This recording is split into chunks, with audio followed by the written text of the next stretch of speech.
Buenos días, estamos en el campus de la Universidad Politécnica de Valencia. El día de hoy nos encontramos con Saray Farines. Ella es una de las personas que está a cargo del programa de alimentación escolar Alimentación al Plat. Hace parte de una organización llamada Seray y ella muy amablemente nos ha permitido entrevistarla hoy, ya que estamos acá en Valencia, sobre esta iniciativa. Saray, buenos días, te agradezco mucho por esta oportunidad y por prestarnos tiempo para esa entrevista. Quisiera inicialmente preguntarte acerca de cómo surge esta iniciativa y cuáles son sus objetivos principales. Vale, pues la Sostenibilitat al Plat es un proyecto que nace en el Centro de Estudios Rurales y Agricultura Internacional a través de una financiación con la Generalitat Valenciana y el Ayuntamiento de Valencia. Entonces, nace porque el Seray lleva muchos años trabajando en soberanía alimentaria o tratando de promover la soberanía alimentaria y entendemos que un territorio tan rico como el nuestro, como Valencia, en territorio, ¿no? En frutas, verduras, hortalizas, se está viniendo abajo porque cada vez los agricultores están ganando menos dinero por sus cosechas, están incluso... no sé cómo se dice en castellano, aquí rotobatán, como incorporando las cosechas a la tierra porque no tienen precio de salida, es decir, que se están perdiendo las cosechas, y entendíamos que promoviendo una alimentación basada en producto fresco, de proximidad y ecológico, podríamos de alguna forma fomentar esa gestión del territorio por parte de los agricultores para que pudieran sacar sus cosechas. Entonces digamos que tenía dos vertientes, ¿no? Por un lado la vertiente educativa de fomentar qué es eso de la alimentación saludable y sostenible, no solo saludable, a toda la comunidad educativa, y por otro lado, en la medida en el que esa concienciación empieza a funcionar y demanden productos de proximidad en la huerta, de la huerta de Valencia, los agricultores podrían tener un medio de vida digno. A grandes líneas, el proyecto tiene muchas más puntas, pero esos son los objetivos. Bueno, me has dicho que es una iniciativa que de alguna manera tiene una colaboración gubernamental por medio de la Generalitat de Valencia.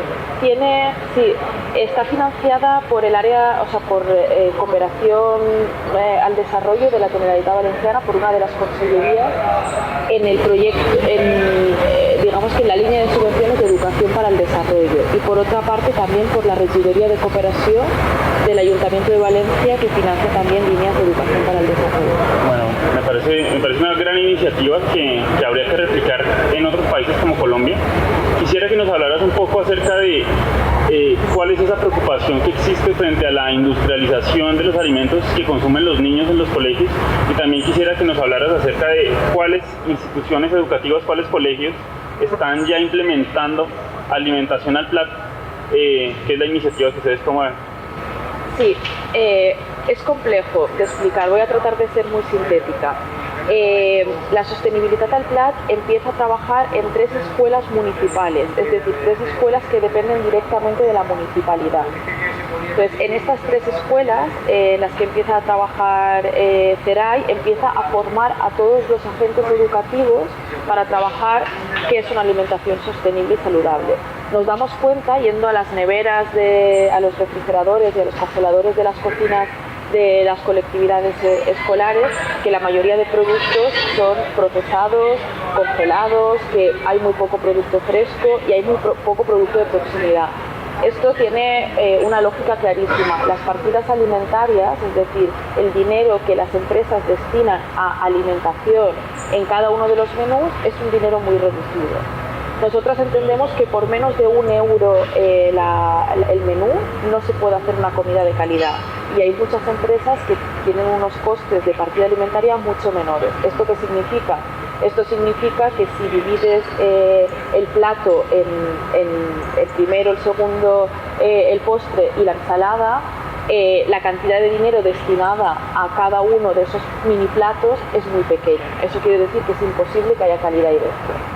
Entonces, preocupadas por este tema, y ya no solo por el tema de la alimentación en el sentido más estricto de lo que se ingiere, sino por todo el gasto energético que supone traer productos kilométricos, conservarlos en refrigeradores y toda la energía que eso desperdicia, empezamos a trabajar en estas 3 escuelas primero.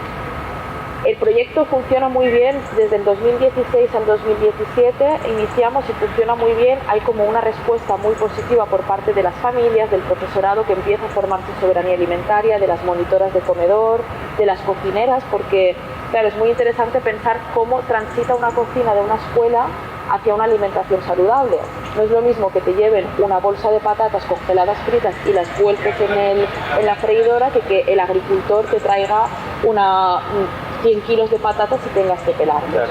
Eso supone protocolos de cocina diferentes porque la cocinera tiene que pelar, entonces también supone que la empresa haga una inversión en un pelador de patatas porque no podemos salvar al agricultor cargando a cuestas de la cocinera todo un trabajo, entonces supone una reestructuración muy potente. Trabajamos con formación con las cocineras, como decía, con las monitoras, con el profesorado, con el AMPA, con el alumnado. El AMPA es la Asociación de Madres y Padres, no sé si en Colombia existe algo parecido. Entonces el proyecto empieza a funcionar muy bien porque hay como un despertar, ¿no? De repente la gente empieza a cuestionarse un modelo alimentario que en su día a día y en su vorágine, ¿no?, de trabajo, tengo que preparar la cena, no se plantea. Entonces empiezan a pedir productos frescos y de proximidad en los comedores escolares. Llega el año 2017 y el Ayuntamiento de Valencia, Valencia ha sido capital mundial de la alimentación este año. ¿Sí? Entonces Valencia ha sido capital mundial de la alimentación y hay como un boom, le llamamos como un boom de pensamiento relacionado con la alimentación sostenible. Se lanza hacia la ciudadanía un montón de campañas y el Ayuntamiento agarra como propio un proyecto de estas características. Pero en paralelo a eso se sacan desde la administración pública unos pliegos de condiciones para que las empresas presenten sus propuestas a la administración pública. Es decir, antes esto no existía, antes una empresa iba a una escuela directamente, dejaba un dossier y decía, esta es mi propuesta. Iba a otra empresa, lo dejaba, esta es mi propuesta. Y en un consejo escolar, dentro de la escuela se decidía. La administración pública decide que esto no puede ser así porque da lugar a márgenes de corrupción, y entonces sacan unos pliegos. Estos pliegos de condiciones no son del todo favorables a un modelo alimentario sostenible porque de 100 puntos ofrecen 51 puntos a la oferta económica. Sí. Es decir, se está valorando por encima el precio que la calidad, obvio. Entonces, ¿qué pasa? Que en ese 2017 que se lanzan esos pliegos, había habido un periodo de tiempo, el año anterior, 2016-17, durante el año anterior, en el que un colegio había transitado hacia una cocina sostenible y habían incorporado una empresa que solo trabajaba con pescado de lonja, que solo trabajaba con productos frescos de proximidad y ecológicos, que el seco, todo lo que son legumbres y cereales eran ecológicos, y bueno, que mantenía unas condiciones de los trabajadores y trabajadoras más o menos dignas. Cuando hemos conseguido esto, y el proyecto está súper redondo, ¿no?, porque hay un comedor escolar sostenible, hay un plan de formación, hay un huerto escolar que trabaja con la alimentación con los niños, llegan estos pliegos de los que estaba hablando, ¿y qué ocurre? Que esta empresa es eliminada de esa escuela porque no cumple con, claro, frente a una gran multinacional no puede competir, ¿no? Sí, claro. Entonces, bueno, por eso te decía al principio que es muy complejo esto, ¿no? O sea, que el tema de la incidencia política es algo que estamos muy preocupados y que trabajamos mucho en ello, pero que a veces complica un poco las cosas, porque mientras tú estás trabajando en una línea de alimentación sostenible, te sacan unos pliegos que ofrecen más de la mitad de la puntuación a la oferta económica y se cargan todo lo que hay detrás. Ahora tenemos a ese colegio en pie de guerra porque no quiere a la nueva empresa que trabaja con producto congelado y con producto ultraprocesado. Bueno, me parece un debate muy interesante. También muchas de las cosas que acabas de decir pasan en Colombia, pero digamos que allá existen otros problemas que posiblemente no se den acá. Y te cuento por encima, existen muchos problemas en torno a esa política pública frente a temas de corrupción. O sea, allá el proceso contractual de la alimentación escolar se ha prestado para que varios operadores del programa incumplan incluso con los requerimientos mínimos de las minutas nutricionales, les den menos alimentos y de menor calidad a los niños y pues se queden con una gran tajada del presupuesto público. Entonces, las medidas que ha tomado el gobierno, sobre todo, han estado encaminadas a blindar ese proceso de la corrupción, pero se han descuidado tal vez un poco como tal el fondo del programa, que sería la calidad de la alimentación no pasa tanto como acá el tema de los alimentos ultraprocesados. Allá se da un privilegio tal vez a la cocina autóctona de las regiones, entonces no hay esa presencia tan frecuente de los industrializados, sino es más alimentos caseros. Bueno, siguiendo con la entrevista a Saray, quisiera preguntarte qué otras municipalidades, qué otros estados autónomos acá de España tienen esas iniciativas implementadas o iniciativas de alimentación sostenible también acá en España. Pues mira, siguiendo con Saray, solo un segundito, ahora vamos a empezar a trabajar con otras escuelas. Estamos trabajando aparte de las tres municipales, en tres más también de la municipalidad, dos de la municipalidad de Valencia y una de un pueblo que se llama Alboraya, y ahora vamos a empezar a trabajar en zonas rurales, ¿no? En otras zonas de España, del Estado español, por ejemplo, recomiendo que reviséis lo que está ocurriendo en Pamplona, porque es muy interesante. Ha habido una voluntad política muy potente para transitar hacia comedores escolares sostenibles, y en las escuelas infantiles se están implementando ya, digamos, proyectos relacionados con la alimentación sostenible. Esto tiene dos caras, ¿no? La valentía política de apostar por eso y la suerte de haber encontrado un interventor, porque claro, muchas veces los interventores, que son los que pasan los filtros de, a ver, estos pliegos tal, muchas veces te frenan algo porque están acostumbrados o vienen de atrás, ¿no? Y no son valientes a la hora de decir, venga, vamos a apostar por esta nueva línea que está saliendo.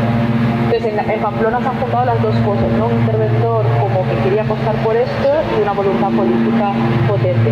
También tengo que decir que en marzo, el 8 de marzo de 2018, salió la nueva ley de contrataciones públicas, que digamos que ha abierto una pequeña ventana a que este tipo de compra pública alimentaria tenga alguna salida, ¿no? Antes la antigua ley era menos permisiva en ese sentido. Y luego recomiendo también que reviséis lo que está pasando en los comedores escolares de Canarias, sí, porque en Canarias está habiendo una voluntad política fuertísima para cambiar el modelo y ya se están implementando comedores escolares sostenibles que lo llevan desde el mismo gobierno autonómico de Canarias, es decir, que están poniendo en contacto producción, es decir, agricultores, con la restauración escolar, porque otra de las cosas que tenemos aquí, que es complicada, es cómo ponemos a disposición toda la producción ecológica para que sea viable, para que los comedores escolares se dispongan de ella, ¿no? Sí. Es decir, cómo un agricultor ecológico planifica su cosecha en función del año para tener disponible esa producción, sabiendo además que el verano es cuando el agricultor más produce, pero cuando la escuela está cerrada, ¿no? Sí. Entonces, estas dificultades se tienen que tener en cuenta y el gobierno de Canarias lo lleva tiempo trabajando. Luego en Madrid están los compañeros y compañeras de Garúa, que también están trabajando en los centros escolares de FUEN, con H intercalada, sí, para trabajar hacia, bueno, transitando hacia comedores escolares sostenibles. En Cataluña están las compañeras de menjadors ecològics, que son, esta misma tarde tenemos una formación con ellas para formar a la cocina, porque al final, bueno, si transformamos el sistema y la cocina no está empoderada y no sabe cómo trabajar con esa producción nueva, vamos a fallar, ¿no? Esta tarde tenemos una formación. Y Menjadors Ecològics trabaja en Cataluña también para fomentar este tipo de iniciativas. Y luego en Andalucía tuvieron un programa también durante un tiempo para fomentar los comedores escolares sostenibles. Ahora en Andalucía están como más flojas con este tema, pero bueno, también han tenido sus trabajos previos. Me parece que es una iniciativa que cada vez va cogiendo mucha más fuerza en todas las comunidades autónomas acá de España. Ya por último quisiera preguntarte, bueno, hay algo que me parece muy interesante y es acerca de, no solo trabajan ustedes todo lo que tiene que ver con el proceso contractual y como tal de los alimentos, sino también trabajan en cambiar los hábitos de los estudiantes. Quisiera saber en qué consiste ese trabajo de cambiar los hábitos, que pienso yo que es el reto más importante de una política pública y el más difícil. Cambiar los hábitos de los estudiantes hacia un consumo de alimentos sostenible y también de los padres de familia, porque de nada sirve, eso siempre lo hemos mencionado en Colombia, de nada sirve que se sirva comida sostenible y con una buena cantidad de nutrientes en los colegios, si en la casa se les está dando alimentos procesados, altos en grasas. Entonces quisiera saber cuál es ese componente que trabajan acá. Pues ese quizás es el componente más fuerte, pero del proyecto en general. Pero no solo con las madres, padres y con el alumnado, sino también desde el profesorado. Luego os enseñaré la maleta pedagógica y ahí entenderéis mejor cómo trabajamos. Nosotros lo que hacemos es sesiones de formación continua durante todo el año a toda la comunidad educativa. No dejamos ningún hilo, no dejamos ningún agente fuera de este proyecto, porque si trabajamos con los profesores, pero no trabajamos con los niños o no trabajamos con los padres, entendemos que la ecuación va a fallar por algún lado. Entonces, dentro de, por partes, alumnado, el currículum pedagógico del alumnado, imagínate, ciencias naturales, ¿no? Bloque 3, biodiversidad, en quinto de primaria. Bueno, y como quinto de primaria en todos los demás cursos. Cogen el libro, agarran el libro y empiezan a leer la biodiversidad. Si entro yo como un agente externo en la escuela y trabajo la biodiversidad desde la soberanía alimentaria a través de materiales pedagógicos como la maleta que ha hecho Geray, el alumnado cambia de chip y le entra mucho mejor esa información. Es decir, nosotros lo que hacemos es mirar el currículum pedagógico y entender dónde puede ir la soberanía alimentaria. Entonces entramos y sustituimos las sesiones del profesorado por las nuestras, siempre sin descuadrar obviamente el currículum pedagógico, porque no podemos irnos fuera de este. Entonces hacemos cosas como que un campesino vaya al aula, ¿no? ¿Por qué va la policía al aula a enseñar no sé, responsabilidad vial, pero no va un campesino al aula, ¿no? Entonces el campesino llega al aula y explica en qué punto estamos, cuáles son las verduras y las frutas de temporada, cuál es el peligro de los agrotóxicos dentro de los alimentos. Entonces es diferente que un alumno, ¿no? Reciba esa información por un libro de texto a que venga un agricultor y te cuente cuáles son los peligros de los agrotóxicos y ahora que es marzo, qué verduras tenemos en el campo, ¿no? Eso se les queda mucho porque es algo muy especial dentro del curso, es un agente externo que entra. Luego, a las madres y a los padres hacemos talleres también sobre la debacle mundial en la alimentación sostenible y cómo unas pocas empresas controlan el monopolio alimentario, y damos como talleres de cómo desde su perspectiva de agentes sociales pequeñitos, pero es que al final los agentes sociales en pequeño cambian el mundo. ¿Cómo pueden hacer ellos, ¿no? Les damos listas de productores donde pueden ir a comprar cajas de verduras directamente, trabajamos el tema de la sustitución de la proteína animal por proteína vegetal, damos ideas para hacer desayunos saludables, meriendas sostenibles. Entonces con las madres y los padres trabajamos todo esto, con el profesorado formamos en soberanía alimentaria. Y luego hay una cosa muy interesante, que es que armamos consejos alimentarios escolares.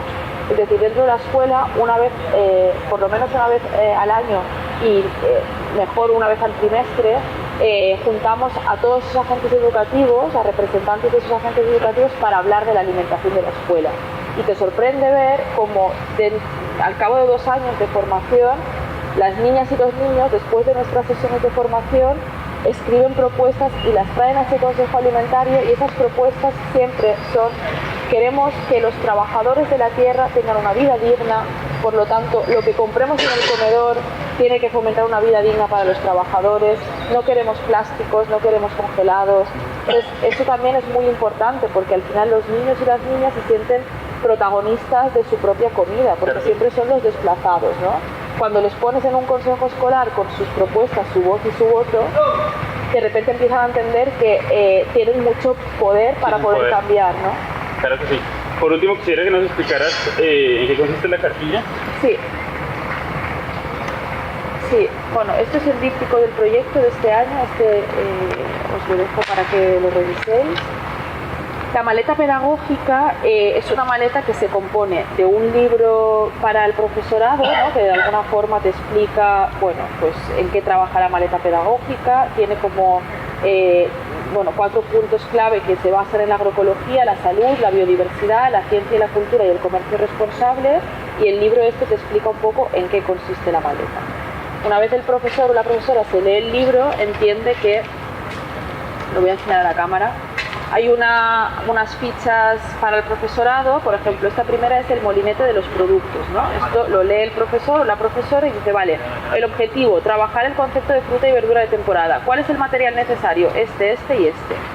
Esta ficha número 1 va acompañada de la ficha para el alumnado número 1 que está en este otro fichero, y entonces el alumnado tiene que dibujar en estos cuadrantes las verduras y frutas de invierno, de primavera, de verano y de otoño. Aquí hemos perdido la conciencia de las temporalidades y nos parece muy importante que los niños sepan que en verano hay tomate, pero en el mes de febrero una ensalada no tiene por qué llevar tomate, ¿no?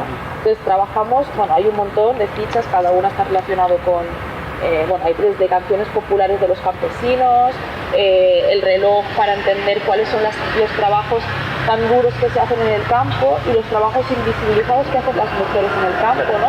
También trabajamos en eso y bueno, digamos que está como desglosado por estas categorías de ciencia y cultura, biodiversidad y medio ambiente, y así el alumnado puede trabajar. Y luego nada, tenemos unos pósters para colgar en el aula y tenemos un calendario por si en la escuela se quiere, por ejemplo, el día 17 de abril es el Día Internacional de las Luchas Campesinas, sí. Pues si la escuela quiere realizar un acto en este día, tiene un calendario para saber en qué momentos puede realizar un teatro o un mercado de venta directa en el cole. Y bueno, básicamente se compone de esto. Luego, claro, tienes que inventar muchas cosas, tienes que improvisar sobre la marcha. La maleta claro. Solamente es, bueno, pues un pequeño material, pero hay muchísimas formas de trabajar la soberanía alimentaria en el aula. Bueno, os las dejo a vosotros. Muchísimas gracias. Te agradezco mucho por compartirnos esta iniciativa y me parece que es algo que hay que replicar en Latinoamérica y en Colombia, ya que estamos en ese debate de cómo modificar esa política pública, pues no solo para que ya no se presenten estos hechos de corrupción, sino también para mejorar los hábitos de los estudiantes y padres de familia y pues de todos los actores de la política pública. Te agradezco mucho.